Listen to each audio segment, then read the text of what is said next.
Saya ingin cerita tentang rumah-rumah besar yang terlihat mewah, yang bahkan tak nampak retakan. Tapi ketika dilewati, ini nyata ya, karena kami sendiri yang berangkat ke sana, saya berada di sana.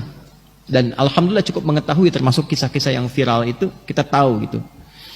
Yang paling menarik adalah penghuninya kosong. Tidak ada yang huni. Padahal itu rumah mewah, besar, ya bagus. Dan saya kira itu dihasilkan dari hasil yang tidak mudah. Mungkin bertahun-tahun bekerja, belasan tahun, bisa puluhan tahun untuk menghasilkan itu. Letaknya strategis.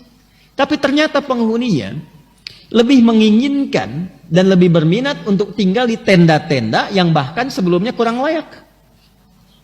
Jadi daripada menghuni rumahnya yang mewah itu, dia lebih memilih untuk tinggal di tenda. Atau tidak tidur di lapang sekalian tanpa alas, tanpa atap sedikit pun. Ternyata pada satu titik, apa yang Anda hasilkan dari pekerjaan dan masih seragam yang Anda gunakan sampai malam hari itu, pada satu titik itu tidak akan banyak menolong Anda dari hasil pekerjaan Anda itu ketika terjadi suasana yang menyentuh iman kita untuk dikembalikan kepada Allah Subhanahu wa taala. Jadi saya ingin katakan, kalau Anda berangkat gelap, pulang gelap hanya untuk mengumpulkan dunia, akan tiba pada satu masa, sepersekian detik itu dunia yang Anda kumpulkan selama puluhan tahun menjadi tidak bernilai di hadapan Anda. Dan yang paling bernilai itu istighfar Anda, takbir Anda. Jadi jangan sampai dipaksa dengan hadirnya gempa yang meruntuhkan baru Anda istighfar. Astagfirullah ya Allah, Allahu Akbar. Itu kemana aja kalimat itu? Yang dididik dalam sholat selama 5 waktu dibuka dengan Allahu Akbar, tak pernah dikumandangkan misalnya. Apa harus dikasih gempa dulu? Kasih banjir dulu? Kasih longsor dulu? Dikasih musibah dulu? Mana istighfar itu? Ya. Mana tawakal kita kepada Allah? Mana taubat kita kepada Allah? Sedangkan skema taubat dalam Al-Quran itu bukan hanya dilakukan saat seorang hamba melakukan maksiat, bukan.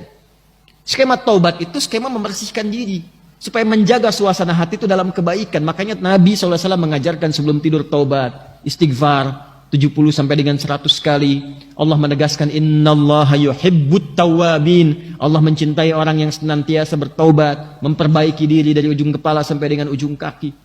Dan itu mendamaikan hati, mendatangkan keberkahan. Maka mulai hari ini saya kira hal pertama yang harus dilakukan adalah kita evaluasi dari semua bagian pekerjaan kita.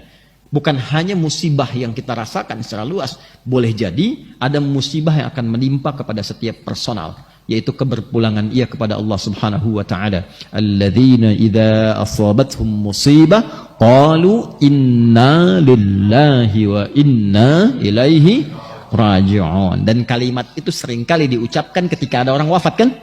Setidaknya jangan Anda selalu kaitkan taubat itu kepada konteks yang sedang kita alami. Ada hujan, ada gempa, ada banjir, ada itu. Setidaknya persiapan sebelum menjemput maut saat kita akan pulang kepada Allah Subhanahu wa taala.